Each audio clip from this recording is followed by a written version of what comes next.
Okay, thank you very much, Honorable Hine and Honorable Pierre.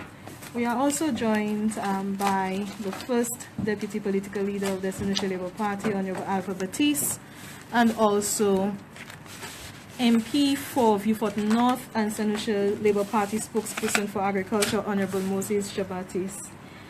Just use your hand as indication, and then we will take your questions. Hi, Janika. Thank you. Yes. Janika Simon, independent journalist. I have a couple of questions for Dr. Hilaire and also Mr. Pierre. Mr. Pierre, do you think that the confusion and the seeming change of stories, and either one of you can answer, around the DSH project has anything to do with the fact that, as the Prime Minister states, the project is still under negotiation? So I'm sure you're aware, when you're negotiating deals, things may be included, things may be taken out. Do you think that it is charitable to ascribe the somewhat shifting narrative as just part of the normal process of negotiating a deal of this magnitude? No, but I don't think so, because the Prime Minister himself said that there was agreement. The documents I was circulating, he said they were authentic documents with a signature. When the Prime Minister signs a document, that document is law. It's policy. And the Prime Minister, people go to the bank with it. You see, the Prime Minister is the Prime Minister of the country. And he should be careful if there are not any other reasons before he puts his signature in the document, that he should have everything cleared.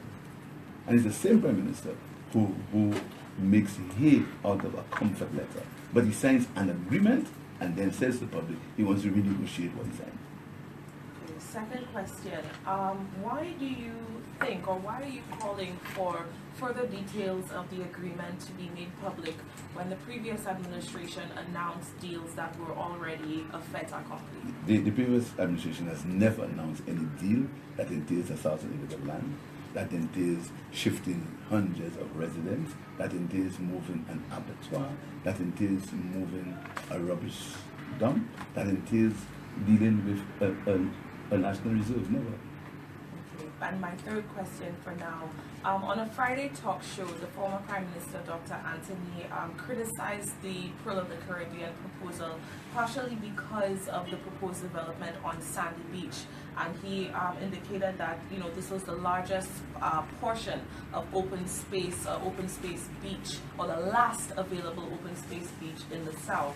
However, does the project that's currently taking place at the Sabuisha Beach not remove from public access the major space of open beach in that area? Can you reconcile the Prime Minister's criticism of this project with his approval of the Sabuisha project?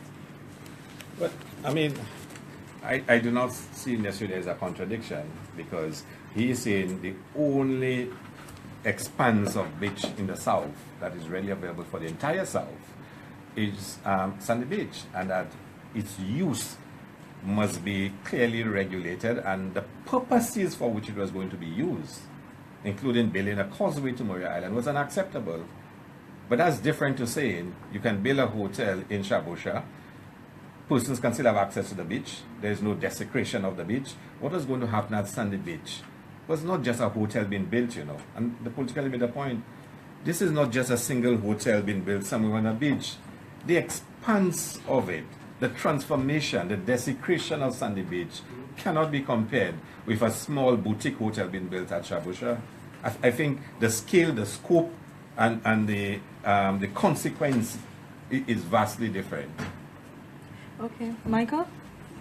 Yes, just the date on the letter you just read. Yes. Let the Prime Minister address it. He was the one releasing the Robert Aylesworth letter. Let the Prime Minister come and say to St. Lucians whether or not he had signed a T.O. Akin letter before he signed the agreements, and let him provide all the details. This is just an indication that we know the letter was written, we have a copy of it. Because the Prime Minister has never said that to the nation, that before he signed those agreements, he too had provided a comfort letter. And trust me, he's prepared and submitted to developers a lot of comfort letters from what he himself said. So he said on the program that he's signed many MOUs already, but he's criticizing the Robert Ainsworth one. So hopefully he'll release the business plan that was submitted. He will release the comfort letter, and he'll release some other documentation that he has. That business plan, the next one was about the business plan. Was that the business plan given from you to the Labour Party when you guys were in the government, or was that a recent one, the one given to the government? Well, this one that was submitted, the investment level is still 300,000 K. It's not in keeping with what the Prime Minister announced on Thursday, and he announced it on Thursday, that he's doing away with the 300K investment, and it will be all donations. He announced that on Thursday. So this business plan is not consistent with the new direction that he is planning to take. And remember, the new direction is one where you will move from 9,000 applications to 27,000 applications, because you're moving from 300,000 K to just 100,000 K now. And if this project is going to be 100% CIP, then surely you're talking about almost 81,000. If you take conservatively that only 3 applicants per, three persons per application. So the Prime Minister needs to explain all that. What he said on Rick Wayne's program further muddied the waters. And in the same sentence, he would contradict something he just said earlier.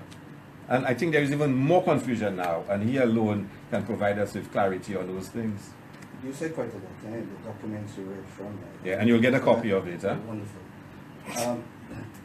You keep saying there must be more transparency on DSH. Does that mean that the Labour Party is for DSH? We've always All said, you're asking is just transparency. we've said from day Is one that it? that we're not against investment or jobs. Yeah, that's what you're But we saying. believe Not that DSH particular. Right, Are you for DSH? It's just that you want more transparency. right. Is that Again, what you say? again, let's look at all the criticisms that we've leveled at DSH. We've looked at DSH in its totality. We want the investment, we want the jobs. We do not agree, and from day one, and I can share with you all the comments we've made, we do not agree with giving one developer all the productive lands in the south and virtually strangleholding the entire south in the hands of one developer. We believe that's bad. Secondly, we believe the uses for which some of the lands would be developed, for example, what they plan to do at Sandy Beach, the giving away of the National Stadium, the issue of what is going to be done at El Pirata, we believe that there has to be a rethinking and reconsideration of some of the uses of which the developer wants to put the land into. We believe that terms and conditions are also unfavorable to St. Lucia and need to be negotiated. So you cannot just say, if the Prime Minister just decides to be transparent, that means everything he agrees to, he makes an announcement about it, and all of a sudden we'll say, yes, we support DSH. We have fundamental differences with some of what he has proposed in the DSH agreement.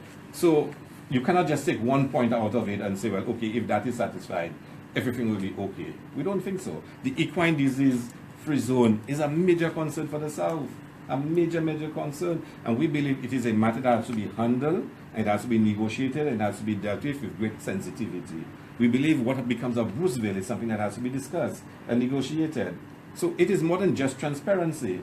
It is, we believe that there has to be some national consensus as to what exactly should this project be, was the acceptable scope and extent of the project, and the acceptable terms and conditions of the project. Okay. Question for you. Just following on to this, do you have, or does the St. Lucia Labour Party have a specific list of things that they want to be changed, and a list of things that they want the change to be? Yeah. Does that make sense? So are you going to, in the near future, be presenting, what exactly you have a problem with and what you want it to look like? Yeah, we have a complete document on it, and we've shared it with some social partners. And I'm sure, I don't think we've shared it with the press yet, but we can always share it with you. Okay, for me, you spoke of the Prime Minister criticizing the SLP for having the send the Ainsworth letter, where he has a Theo Akin letter. Is it a situation where don't criticize us because you do the same thing, or on both fronts is it wrong to promise No, things? I'll tell you one before us? thing. I'm not against the Prime Minister writing a comfort letter. These are things we've always said. Prime Ministers write comfort letters because the developer has come to your country. He says he wants to do X, Y, and Z. He needs to go and meet with his financiers. He needs to go and meet with different partners. And he wants the government to show that they are generally in agreement or supportive of the idea moving forward. And the Ainsworth letter was written exactly, and we have said that. Instead, what the government has sought to say is, no, the Ainsworth letter is proof that you had intended to do X, Y, and Z. We said to him, this is a comfort letter. But whilst he is there criticizing the Ainsworth letter as proof of a deal to sell 1,000 acres of land, but he wrote long before he signed the agreement, at least before he signed the agreement, he wrote his own comfort letter. And he himself admitted on Rick Wayne's program that he signed many such documents. And the point is not, if we do it, you should do it. These are normal things that are done. But why use it in that pathway? Why never tell solutions? You had your own Theo Akin letter. But you're making, there's a big hullabaloo about Robert Ainsworth letter, but there is a Theo Akin letter. And that's the point we're making. That's a clear indication of lack of transparency and lack of trustworthiness. Because if you want people to believe in what you're saying, then you have to be consistent in what you're saying. And when you even just look at the interview with Rick Wayne, over and over, and I've pointed out 4 of them, the Prime Minister just says something totally different to what he said previously. And even what he just said a few minutes ago in his same interview with Rick Wayne. And you wonder if he's even remembering what he said a few minutes before. And let me tell you, just look at the transcript of that interview. Even Rick Wayne was saying, I'm confused now. What do you mean by this? What do you mean by this? I'm confused. What's this? Explain this to me. Am I getting it right? Because Rick Wayne himself couldn't get it right. And Rick Wayne is not exactly somebody who cannot, understand things. Rick Wayne is a man of such standing. One wonders, how could the Prime Minister not even get the story right, or at least get the story consistent with somebody who was really shielding him and protecting him, because Rick Wayne was really shielding him and protecting him. Rick Wayne had him on the ropes and could have knocked him out, but chose not to do it because it was supposed to make the Prime Minister look good. And Rick Wayne, who's trying to make him look good, is more confused about how to make him look good. The 3 of you gentlemen minus Dr. Hilaire would have been in cabinet at the time of the Ainsworth letter, and of course, presumably, you, Dr. Hilaire, would have had 3 of CIP, 3 of Cherry CIP would have had some knowledge. Was cabinet knowledgeable of this Ainsworth's interest in St. Lucia and the subsequent letter prior to February 9th, or was it just an executive decision to just write that comfort letter by the former Prime Minister? Prime Ministers do not come to cabinet when they write comfort letters. Comfort letters is just an intention. They do not have to come to cabinet on comfort letters. We were aware that there was somebody who was interested in developing the South. Yes, we did. Now, the speaker of development in the South, only just about an hour ago, during the weekly pre-cabinet press briefing, the Prime Minister spoke of the VA4 and the former PM representing the constituency for 20 years, 15 of them as Prime Minister. He says there has been no development, well, the usual rhetoric that the United Workers' Party government has been saying for the longest while. But he also spoke specifically to a few projects we just signed, like the Range project, and he was asked whether these were not initiated under the previous SLP administration. And he basically said, yes, but not in the right way. Y'all couldn't sign it. It's the same with DSH. Y'all been, as T.R. King said, y'all been told them that to just wait. Can you clarify for us, particularly the range development, were there any issues? Did y'all stall before you had them sign? And can I allow us to continue? Can I just tell you something? It was the same Prime Minister who said that we signed the range agreement 2 days before election. He was criticizing us for it. The range was being negotiated, right? And when we found that we reached a stage where we could sign, we signed. It happened to be on the 2nd of June. The same Prime Minister was criticizing us for that. And then we have our colleagues from the South here. Let's think about there has been no development in before. I'm not sure whether that means for development you must sell your soul. I'm not sure whether it means you must be, if you want money, you must steal or you must extort. I don't understand. We can go to Miku and have a look and tell me what's the development in Miku. We're going to talk about development. He Yeah. pointed to the prevalence of concrete houses in development of Sir John. Okay. And connecting roads, was it? Roads? And you know, Concrete so- roads and concrete houses. You need- yes, and I'm probably let the member from Beaufort now, Lambi, probably interfere in that regard. But so there's no development in Beaufort. This is childish. It has reeks of political childishness, because there was a time when all the factory shells were in Beaufort. There was a time for that, you understand? So I don't understand what the Prime Minister is saying, but I let my colleagues go in the more detail.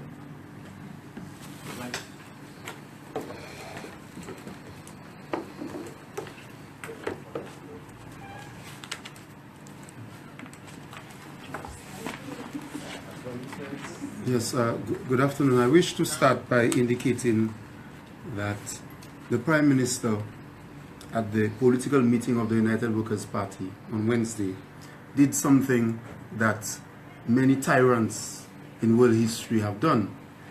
In order to debilitate or to break down the spirit of a community, they usually start by doing something called a self-fulfilling prophecy.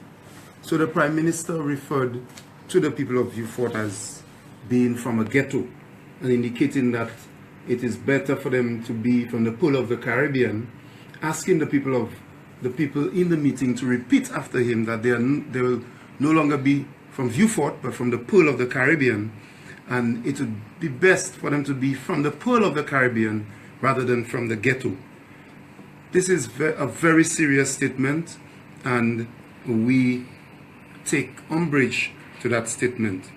First of all, the people from Beaufort Town, Latuni, Hiranora Orchard, from Piero, Bellevue, Grace, Vigier, from the Larissus and the Diamond areas are not from a ghetto. I wish to indicate that in response to the United Workers' Party's claim that there's been no development in the South under the St. Lucia Labour Party, we'll recall that in 1997, when Dr. Kenny Anthony became Prime Minister and Parliamentary Representative for Beaufort South, it was under the St. Lucia Labour Party that the largest single employer in Beaufort was modernized. Many people don't realize that the fisheries complex employs the most people in the south of St. Lucia, whether it is on a long-term or short-term basis. The St. Lucia Labour Party modernized the fisheries. In fact, there was no fisheries complex where fishers can not only get modern facilities but also modernize their own processing of fish in terms of storage and so on. Under the St. Lucia Labour Party, the Latuni and Hiranora Orchard housing developments were developed, Hiranora Orchard being a new one. Under the St. Lucia Labour Party, educational opportunities were expanded with the development of the Beanfield Technical Secondary School. Also, there were major infrastructure developments in the south, the development of the Larissus roads and roads in Beaufort, the opening up of the Mang and so on. The jetties in the south, and also the PROUD program, which afforded land to the landless in the south. I continue to state the St. Lucia Labour Party continues to ask, what is happening to the equine disease-free zone? The government of St. Lucia agreed with the developer that an equine disease-free zone will be set up. We continue to ask, how wide is this equine disease-free zone? We continue to ask, what is going to happen to the farmers of Larituet, the farmers of Grace, the farmers of Bellevue? Because as far as we know, the equine disease-free zone will impact all animals that can possibly affect thoroughbred horses in terms of the transmission of diseases. The government of St. Lucia has not been able to respond to that question, and we are hoping that they do. But just to end, I wish to say that we are going to take the statement of the Prime Minister that we are from a ghetto, we are going to take this statement and we will provide more specific responses as the weeks roll on. Any more questions? I'll go back to you.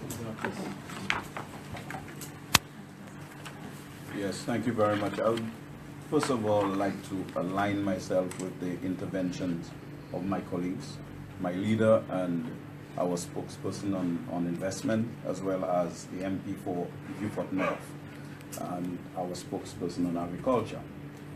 Let me join him in expressing surprise that the Prime Minister could run to Beaufort South and describe Beaufort as a ghetto, a place where basically nothing happened prior to his time. But if, of course, anybody knows Beaufort, they would recognize that prior to 1997, Beaufort did not have the type of concrete buildings, if that is his measure of development, that Dr. Anthony actually erected during his time. I used to spend a lot of time in Beaufort. In fact, my entire 5 years of secondary schooling, I spent it in Beaufort. And I can tell you what Beaufort was like. Cattle was all over the place, pigs all over the place. In fact, when you were going to enter Beaufort from Clark Street, you had to go through pigs and cattle as if you were checking customs and immigration to enter Beaufort. It was like border control. You see, and that's no exaggeration. You go to the Mang, you know, no infrastructure. People were walking in mud. Today, they don't call it Mang anymore, they call it Manhattan. Okay, Shine Drive, just to create better access for the people of Beaufort. A new police station was built. An infant school was built. ICT center was built in Beaufort, to name a few of the projects. And obviously, the Labour Party was on a path of retaining a lot of the southern population to actually stop the internal migration from the south to the north in search of employment. And this is why, through its efforts at securing some hotels, like the one in Choiseul, the one at Black Bay, and Canals, okay, all to try to create employment for the people of the south. The administrative building that was supposed to have been erected opposite Uptown Supermarket was intended to create the facilities for people to stop going to Castries for every piece of certificate or document that they require. Provide employment. It was a product of consultation. The people of Beaufort South were involved in that particular conversation. It was stopped. So one man has decided that he has dominion over life and death, and he can stop anything that he wants to give it to foreigners. We have stated categorically that we are not opposed to foreign direct investment. It is necessary for poverty reduction to stimulate employment. We know about that because between 1997 and 2006, we attracted billions of dollars worth of foreign direct investment. A fact which is subject to no debate and no compromise. Not even the best political liar can refute those facts. Well established. Obviously, the DSH deal is a very serious development for the people of the South. It will not just impact Beaufort, it will impact my constituency when this so-called equine disease-free zone will be established. I have stated before that more than 90% of farmers in Auger have pigs, chickens. We produce a lot in that particular community. And Auger is very close to Beaufort South. And obviously what happened to those persons who are very independent and very much involved in business? I must be part of that particular conversation. When the people of Beaufort and the other neighboring constituencies are asking for consultation, the Prime Minister has refused to dialogue with the people. We gave the Prime Minister many opportunities to consult with the people, because in close proximity to the general elections, he signed the agreement. And nobody can fault the Labour Party for organizing press conferences to discuss DSH. Sometimes Dr. Hilaire would speak on that particular matter. The Prime Minister would give a response, and he would be back the following day, a couple of days later, in another press conference to clarify that particular issue. But no. Months rolled by, we gave the Prime Minister ample opportunity. In fact, people were saying that we were not doing enough. They wanted to see war. But no, we are not interested in war. We are interested in development. We are interested in political stability. Because without political stability, there will be no investment. Here is what happened. We organized a march. What was the Prime Minister's response? Not consultation. To prepare a march by trying to rally his base to try in some way to neutralize the Labour Party. But of course, it is clear for all to see that they had a small fraction of the flock of patriotic St. Lucians who were in the city on that day. It was not simply a march organized by the Labour Party to play politics. It was a march that signaled with clarity that, listen, we need to review the way that we are doing things. No Prime Minister should have unbridled authority to sign deals that are going to be inimical to the well-being of the people of St. Lucia. And we saw St. Lucia responding from the deepest resources of her pride and her dignity. And no doubt, the call for consultation cannot be a rally, a UWP rally in Vieux-Fort South. So there is no consultation. In fact, I listened to the meeting, and it was the bashing of the incumbent MP for Vieux-Fort South. And I wish to state categorically that his record as an MP, compared to all the others that came, just check it out for yourself when we have the conversation the next time. Irrespective of people's problems with Dr. Anthony, none of those who are criticizing him have a better record. Not the Prime Minister, the current Prime Minister, or any of the ministers that are there lambasting him in the House. None of them have a better record. Don't forget, in his 10 years, the first decade, he left a very impressive record. Unemployment was down to 13.6%. We had a growing economy of over 5.4%. Inequality was reduced significantly in this country, and wealth was more evenly distributed. Within the space of 5 years, that was reversed. And then he took it in 2011, dealt with the deficit, created NICE to provide employment, not just for the North, but for Vieux-Fort and other areas. The entire island benefited from those programs. And to turn around, believing that you can take all of the lands of Vieux-Fort and give it to your friend Theo Aking and believe that it's okay. You know, because you're Prime Minister, nobody should say anything.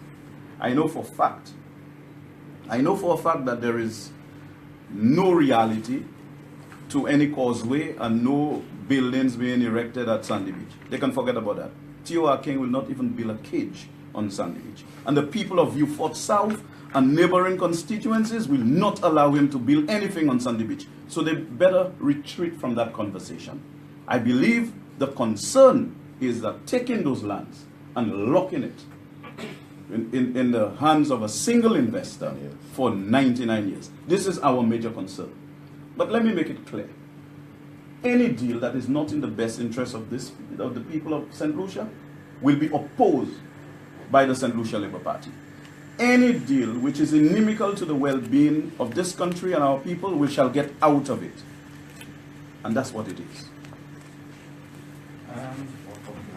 You made a statement. You made a statement there, Honorable Baptiste, which brings you back to the former Prime Minister's appearance on the Straight Up Talk Show last week, where he issued a word of caution to Theo Aking about getting involved in local politics, and he also said that he would not arrest, essentially, if the people are going to suffer from this proposed development. This morning, the Prime Minister he labeled it as a threat to the developer by Dr. Anthony. Do you gentlemen concur with what Dr. Anthony said, and how do you respond to the Prime Minister taking umbrage and regarding it as a threat?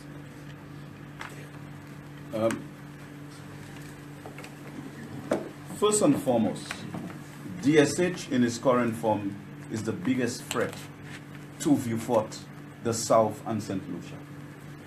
This is a bigger threat than climate change, a bigger threat than global warming. It is immediate. It's a life-threatening development.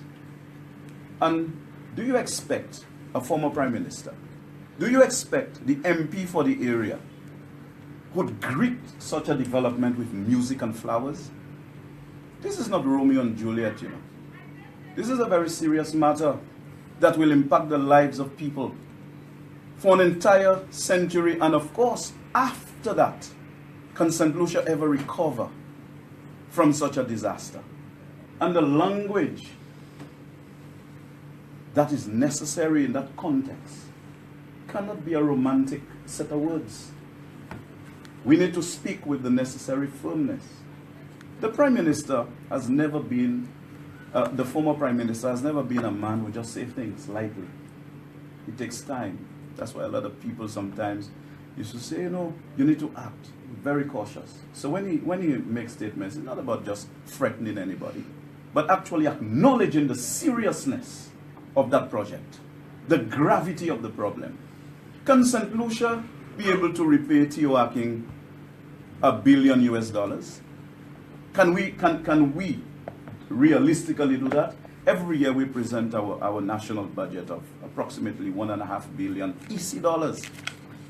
Where are we taking even just $1 billion to give to T.O. Aking? Already we are grappling with the objective reality of high debt to GDP ratios in our region. And obviously that's tantamount to no deal. You are signing something that you know St. Lucia does not have the capacity to respond to. And this is why, if I was a judge in a court of law, that could never hold as any serious contract.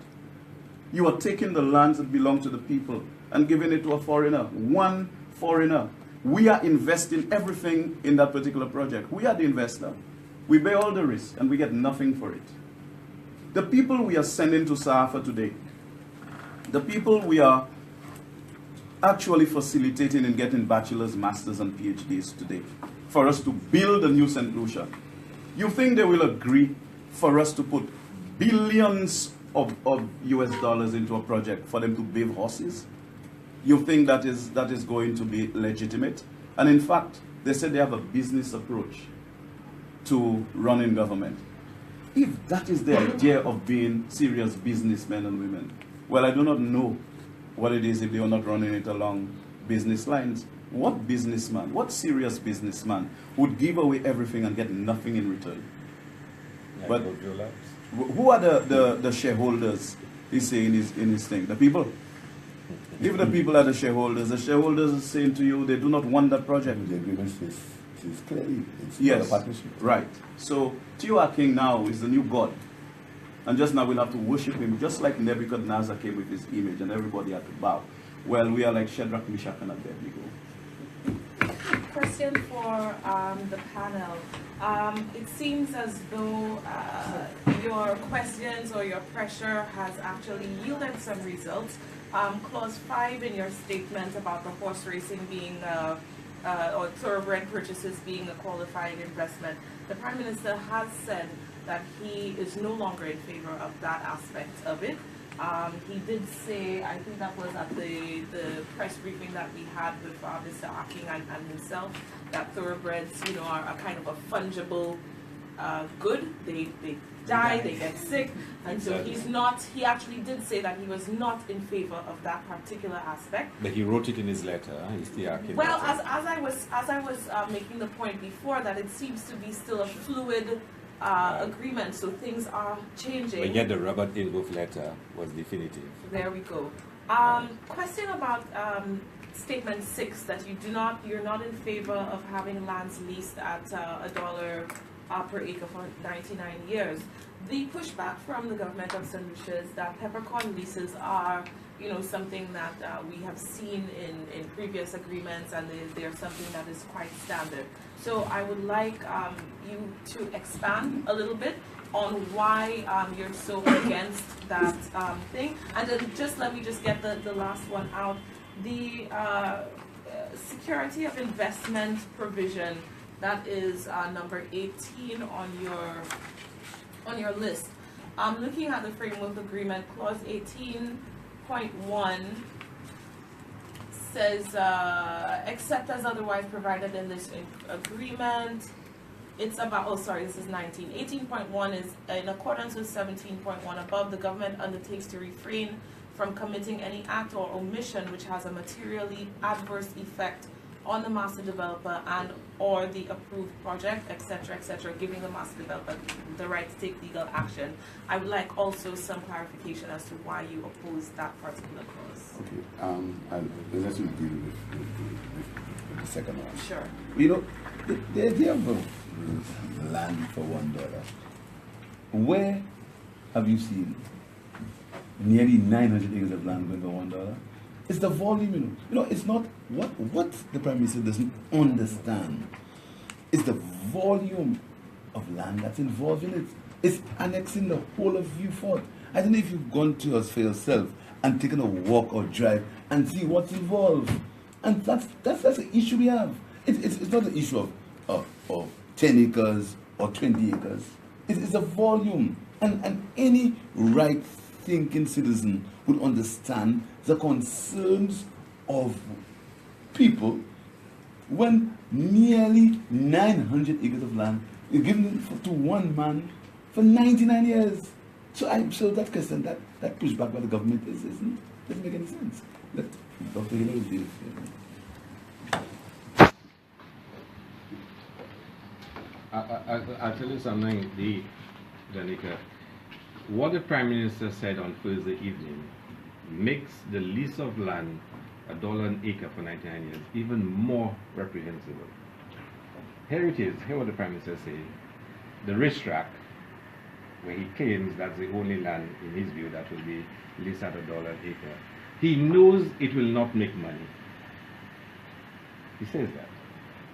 So you're asking us to give up land at $1 an acre for 99 years for a racetrack that you know will not make money. You're saying to us the developer will spend his money to construct it and to maintain it, and he'll get back his money from CIP. So you're actually taking a piece of land, giving it to someone at $1 an acre, telling him spend your money to build a racetrack when you said it would be entirely funded by him from his own money, maintain it, and we're going to give you back your money. So not only is the land now being leased at $1 an acre for 99 years, but all his expenses to construct and maintain the racetrack is going to come from us. So now it's no longer just $1 an acre for 99 years. It is $1 an acre for 99 years, plus all construction costs, plus all operating costs. That makes it even worse. Secondly, you asked, why would we oppose the Security of Investment Clause?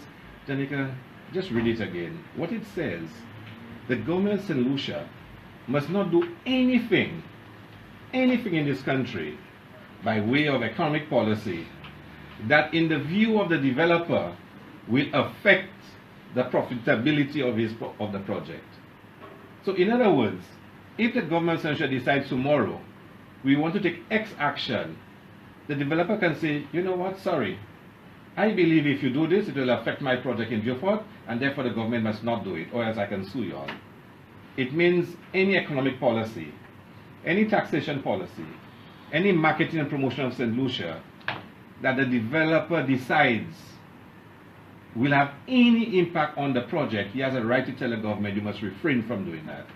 So we are conceding our sovereign right to decide our development and economic policy in this country to the concerns of the developer. Because what he is saying is that this project is so big for me that you must not do anything in St. Lucia that will affect that project. I have a right according to the agreement to tell you, you must refrain from doing it.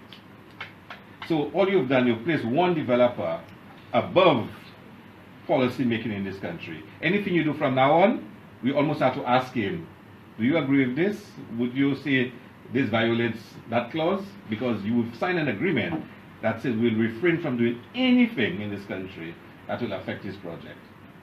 And I think that's a very serious clause. Countries do not concede the sovereign right for fiscal and taxation policies that easily. They just don't. That's right. You're talking about fiscal. And I've noticed that. Yeah. you notice that you're hearing, no longer hearing any talk about budget deficits. That talk has disappeared because the budget that the Prime Minister delivered has some of the largest deficits ever in the history of St. Lucia. Every indicator has done worse than what he inherited. The country is in a $220 million deficit. So you understand the state in which the economy of the country is. But all of a sudden, that has disappeared from the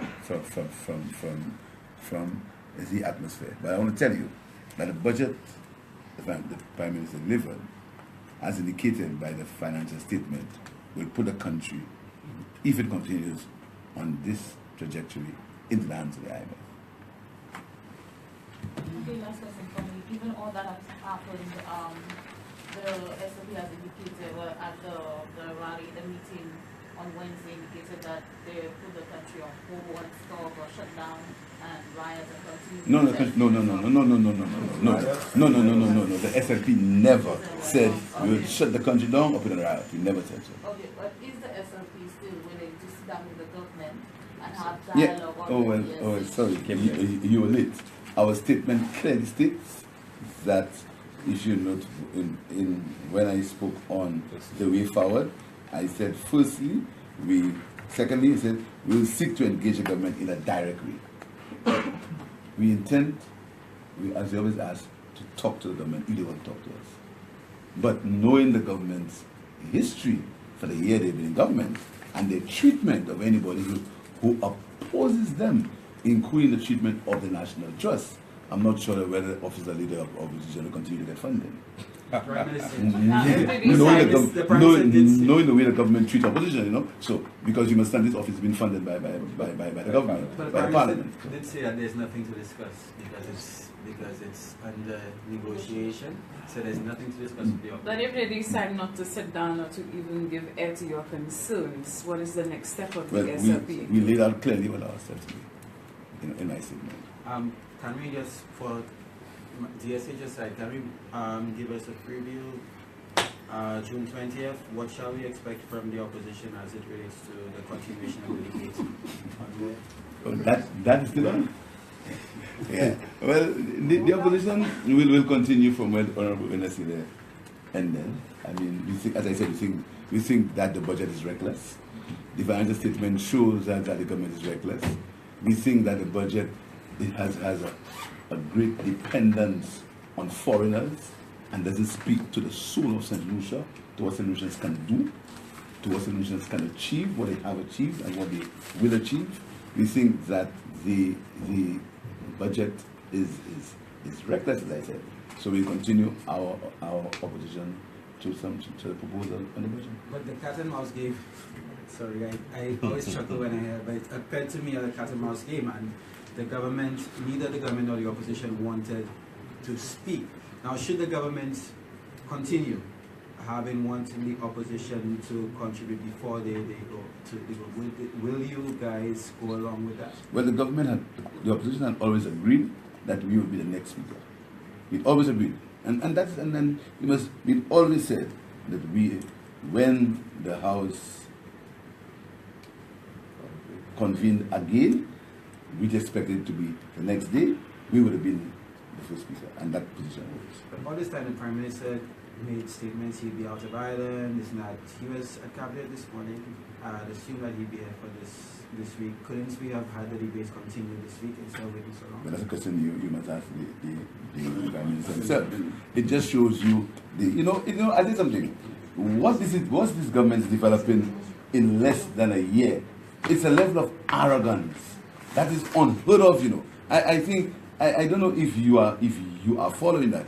The government is developing a level of arrogance that's unheard of, a level of arrogance and dismissiveness that has never been seen in the political history in 1 year. You must know that apart from the vindictiveness and the victimization, the arrogance, you should have heard them in Parliament. I'm coming for you. You understand? So you must understand, and I want members of the public to look closely at what's happening. In less than a year, the government's arrogance is unheard of in less than a year. And their vindictiveness, their ability to want to make people cry, it's something that we have to watch. And you as guardians of free speech must be very careful. I want to add a statement to the question asked by Mr. Favory about the cat and mouse game. There's no cat and mouse game, because 6 of us in the opposition, and basically, whilst they have 11, they have 12 opportunities. The Prime Minister speaks, then sets in motion the debate, and he also summarizes the debate. The government clearly could not respond to the 2 presentations made by the opposition at the time. The following day, we would have continued with the next speaker being the opposition, 2 of theirs, because it was 2 members from their side, 1 member from our side, just to use the 6 in the context of the 12 responses. Obviously, it was a very interesting scenario the Friday. The Friday, because we should have been at the house on Friday. Okay? You had Spider Montoot, Honorable Spider Montoot. You had Honorable Sean Edward, Sports. You had the Honorable Ezekiel Joseph, Agriculture. You still had outstanding Honorable Moses Musa Jabatis, Agriculture. We had former Prime Minister King to our former Prime Minister Anthony, and we're left with the member for Denry South and the member for Labrador. Now the member for Casby South had already spoken. Okay, that's Honorable Sean Edward. So that scenario, really, if we speak, 2 of them would go out to speak, then 1 of us, and then 2 of theirs, and then our last 2 speakers, and the Prime Minister would summarize this debate. I think the Prime Minister was afraid because, number 1, he could not have responded to the arguments raised by the opposition ahead, far less on that day for him to quickly respond to the arguments of the opposition. So I think there was a certain level of fear on the part of the United Workers' Party and on the part of the Prime Minister to try to respond to the opposition. They are hoping that between the suspension of the House and the 20th, they would have sufficient opportunity to hear the arguments that we intended to raise and to prepare a response. But I think that that's really an expectation that's in vain, because we know what to say now and when we get to the House. But I'll tell you, there is no surprise to what we have to say. We will continue to discuss what is in the best interest of the people of this country and what is in the best interest of the people of St. Lucia at this particular point in time. And no doubt, I hope that the press can say that between last year and now, the opposition has been extremely patient. We have given the government many opportunities to dialogue with the people of Beaufort, to dialogue with our constituencies, to dialogue with the opposition. And this is why some people believe that we were too lenient with the government. We wanted to show unbridled respect for democracy. We did not want to be recalcitrant in the House. The Speaker is in charge of the chamber, and we always try to cooperate fully. The absence of a deputy speaker, the government has decided, look, you know, we play in politics right through. We're not too interested in governance. And this is why they suspended the House sitting until the 20th of June. I think that the media need to begin to zero in on such issues and have their own panel, independent of politicians, to begin to answer some of those questions. Whether the country is on the right path, whether the government is right in pursuing that. Because it's always they say, you know, and we say. We don't want that. Let's have a neutral platform from which people can speak in a very, very important way and responsible way to the developments in the country today. Gentlemen, okay. I have 2 final questions, and that it relates to Parliament. The first is on the matter of the negative resolution that Dr. Hilaire attempted to bring to the House. Seeing as the next session is on the 20th of June, which will be taken up by, again, the continuation of the budget debate, and then we still don't know when the following session of Parliament is going to be. What is your strategy in terms of maybe perhaps bringing it again or attempting to have that debate happen again? And then the second question is, Mr. Baptiste, you raised the issue of the lack of deputy speaker. What does the Labour Party feel, or how does the Labour Party feel about participating and continuing to participate in a parliamentary session that might be very well deemed unconstitutional if somebody decided to challenge? Is that part of your strategy that you're thinking about?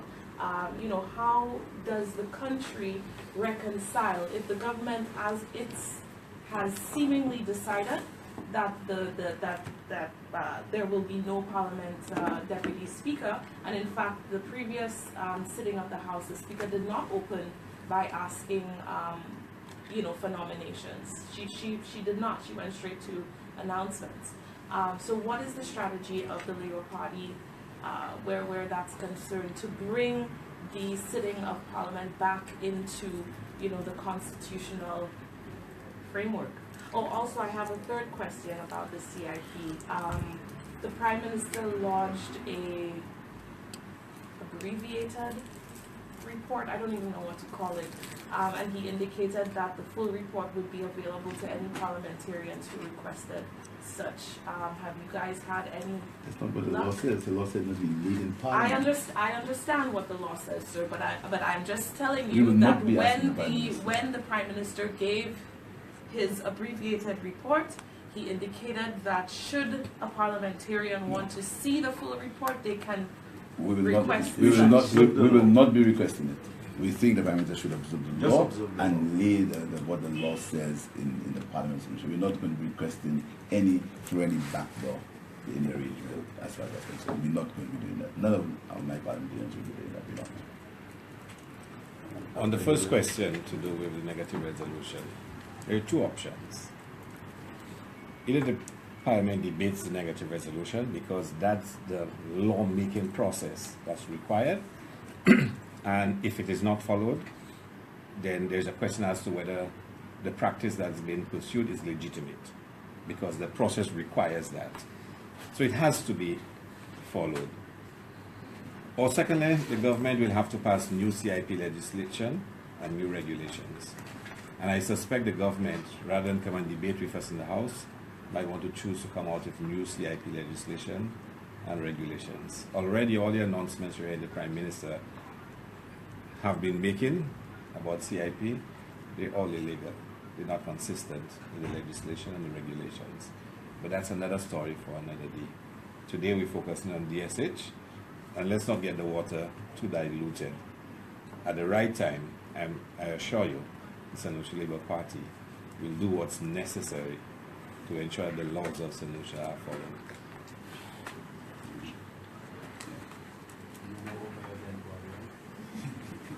You know what the meaning of that is? To respond to your question regarding our participation in the House, basically, we have many lawyers with different interpretation of how things should be. We had experts from overseas speaking on different talk shows regarding, convention and how the House should be so configured. The opposition, whilst it has a particular perspective on it, and I think the opposition is correct in its perspective, we do not want to be judge and jury. We solicited an independent evaluation of the situation, and of course a determination as to whether or not it's unlawful. So therefore, we go to the House to deal with the business of the people, irrespective of what we think. The convention has been, the government is responsible for organizing the deputy speaker. When we started the Parliament, they had a deputy speaker in the person of Honorable Sarah Flood. Thereafter, she resigned. A vacancy arose in the office. And you can hear Nancy Charles even prior to that. The opposition must take it. We understand that there are times we need to come together with the government to do things that are meaningful in the best interest of the country. You have seen many times we go to the House and bills are presented and we support the bill because we believe that it's in the best interest of the country. You cannot now decide to make all your members ministers and impose on the opposition in a very disrespectful way that is. You victimize our members, you undermine us as MPs, and then you are saying, look, I want you not requesting, but demanding that we take up the position. We cannot participate in wrongdoing, and we cannot condone the behavior of this government. I think we are fast approaching the point where this country is becoming ungovernable by the United Workers' Party. And I'll tell you, people are listening all over the world to what's happening, and it will affect legitimate investment into this country. Okay, And I want to invite you to the library on the 6th of June, where we'll be holding a public meeting on the 6th of June in the library. We hope the government does not something in cash trees. Thank you very much.